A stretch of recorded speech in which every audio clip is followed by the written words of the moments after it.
सिंघवाल साहब, पहले आप बताइएगा, डीजीएसपीआर ने का इल्ज़ाम लगाना अच्छी बात नहीं, इनमें कोई वजन नहीं, फौज हुकूमत का ज़ेली इदारा है, इस पर तशवीश पाई जाती है और सियासत से दूर रखा जाए फौज को। आप क्या कहिएगा? शुक्रिया शाहजेब। देखिए, सबसे पहले तो मैं भी वेलकम करूंगा जो डीजीआईएसपीआर ने कहा है कि फ़ौज का कोई रोल नहीं होना चाहिए और फ़ौज को सियासत में नहीं घसीटना चाहिए। हम भी यही चाहते हैं। पूरी पीडीएम का यही नैरेटिव है कि पाकिस्तान के आइन ने जो दायरा-ए-कार तमाम इदारों के लिए मुकर्रर किया है, उसके अंदर तमाम इदारे अपना अपना काम करें।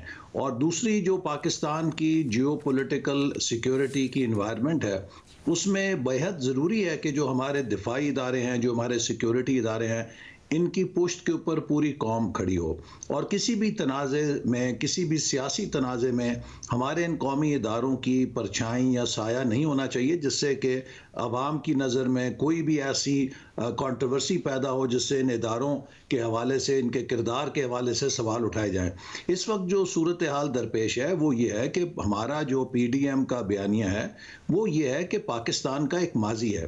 देखिए ना, मैं कई बार ये कह चुका हूँ कि जनरल एहतशाम ज़मीर जो थे वो मरहूम पाकिस्तानी फ़ौज के मेजर जनरल थे ना, वो डीजीसी थे।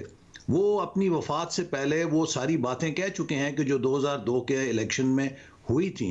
इसी तरह आपको पता है कि कन्वेंशन लीग जो बनी वो ना महकमा रेलवे ने बनाई, ना पाक पीडब्ल्यूडी ने बनाई। किसने बनाई? जो काफ लीग बनाई गई वो कैसे बनी, क्या बनी? हमारे मुल्क के अंदर इस्टेब्लिशमेंट की सियासत में मुदाखलत की एक तवील तारीख है और उससे आज तक हमें कुछ मुस्बत फ़ायदा नहीं हुआ। इस्टेब्लिशमेंट भी मुतनाज़े हुई है और मुल्क की सियासी ग्रोथ भी मुतासर हुई है, बल्कि हमें आप तो वो माजी को तो नहीं डिनाई कर रहे हैं, वो तो जो मौजूदा है उस पर कह रहे हैं कि इल्ज़ामात लगाना अच्छी बात नहीं है, इनमें कोई वजन नहीं है, फौज हुकूमत का ज़ेली इदारा है। आप लोग पिंडी की तरफ मार्च करने की बात कर रहे हैं। नवाज शरीफ साहब इस वक्त की जो क़यादत है उनका नाम लेकर ये सारी की सारी बातें कर रहे हैं और जिस पर वज़ीर आज़म कह रहे हैं कि आप चाहते हैं कि फौज हुकूमत को गिरा दे। देखिए, पीडीएम जो शिकायत कर रही है वो 2018 के इंतखाबात के हवाले से कर रही है और 2018 के इंतखाबात से पहले बैनुल अक़वामी मीडिया में ये इतलात सराहत के साथ छप रही थीं कि पाकिस्तान के अंदर ये फैसला किसी सतह पर किया गया है कि मुस्लिम लीग नून की हुकूमत को दोबारा बरसरे इक़्तिदार नहीं आने देना और इसका हमारी मुआशी सूरत हाल पर बहुत गहरा असर हुआ। चूँकि जो इंटरनेशनल इन्वेस्टर्स थे वो एकदम शौक में चले गए, उन्होंने होल्ड कर लिया। फिर देखिए, साउथ पंजाब की मैं आपको मिसाल देता हूं। आप कभी साउथ पंजाब में जाके उम्मीदवारों से मिलें जो हमारे पार्टी के एमएनएस थे, एमपीएस थे, किस तरीके से उन्हें बराह रास्त बुलाया गया, उन्हें धमकाया गया। और मुझे अफसोस से कहना पड़ता है कि जब मैंने उनसे सबसे मिलकर इंटरव्यूज लिए तो हमारे ही कौमी इदारों के वो यूनिफॉर्म्ड ऑफिसर्स थे जो उन्हें बुला के कहते थे कि आप पीएमएलएन के टिकट को छोड़ें, अगर आपने नहीं छोड़ा तो हम आपके साथ कॉन्सिक्वेंसेस का जिम्मेदार नहीं होंगे। एक पॉलिटिकल इंजीनियरिंग 2018 में की गई है, ये एक हकीकत है। इसको कोई अगर नहीं मानता तो ना कहने से ये बदल नहीं जाएगी। और हम चाहते हैं कि यही जो पाकिस्तान की तारीख के तारीख बाब है, इन्हें ख़त्म होना चाहिए। ना ये मुल्क के लिए अच्छे हैं, ना ये फ़ौज के लिए अच्छे हैं, ना ये इस्टेब्लिशमेंट के लिए अच्छे हैं। देखिए, अगर हम सब ने तारीख से ट्रुथ, सच देख के इस्लाह अहवाल नहीं की और सेल्फ डिनाइल के अंदर रह, देखिए कुछ बातें हैं जो कहने में अच्छी होती हैं। एज ऑफ नाउ क्या करे इस वक्त की क़यादत? क्या इस हुकूमत को गिरा दे तब आपकी तशफ़ी होगी कि हाँ जी अब इनकी कोई मुदाखलत नहीं है? क्या करे? वो कह रहे हैं कि जी हम नहीं है, हमें इस मामले से अलग रखा जाए, क्या करे? आज आपको पता है कि शायद खाकान अब्बासी साहब ने भी कहा मीडिया पर कि उन्हें 3 एमएनएस ने कहा है कि उन्हें फ़ोन कॉल्स आई हैं कि आप इस्तीफे ना दें।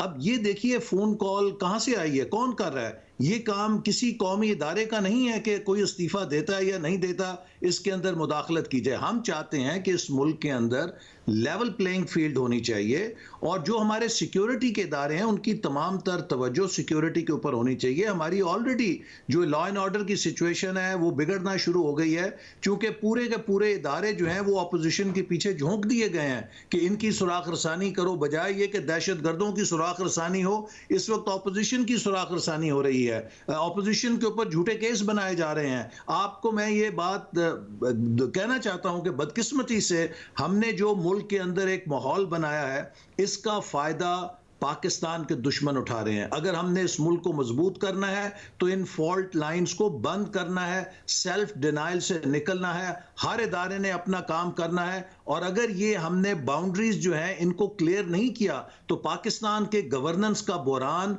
बद से बदतर होता चला और जाएगा। ऐसे और हम साहब, धंसते आपका चले जो जाएंगे। अपना बयानिया है, अब ज़ाहिर है पिंडी की तरफ मार्च की बात जब की तो मरियम नवाज साहिबा भी साथ खड़ी थी, आप भी थे, कायरा साहब भी थे, तो इस बयानिए में कोई आज की प्रेस कॉन्फ्रेंस के बाद नरमी आएगी या आप कुछ और इकदामात चाहते हैं जिसके बाद ये इस बयानिए का रुख सिर्फ हुकूमत की तरफ होगा ना कि इदारों की तरफ?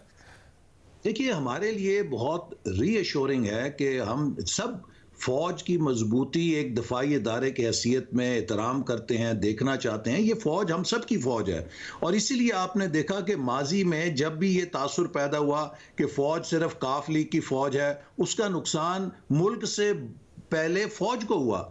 इस तरह का ये तासुर होना कि ये फौज सिर्फ पीटीआई की फौज है, बाकी कौम की नहीं है, इसका नुकसान कौम को भी होगा और फौज को उससे पहले होगा। लिहाजा ऐसे तासुर नहीं होने चाहिए। इस मुल्क के अंदर फौज को मुकम्मल तौर पे सियासत से गैर ताल्लुक होना चाहिए, जैसा कि डीजी आईएसपीआर ने कहा, उसको हम वेलकम करते हैं। और काश कि ऐसी ही हमें आइंदा सूरत हाल नजर आए तो ये मुल्क के लिए बहुत अच्छा शगुन होगी। बहुत शुक्रिया।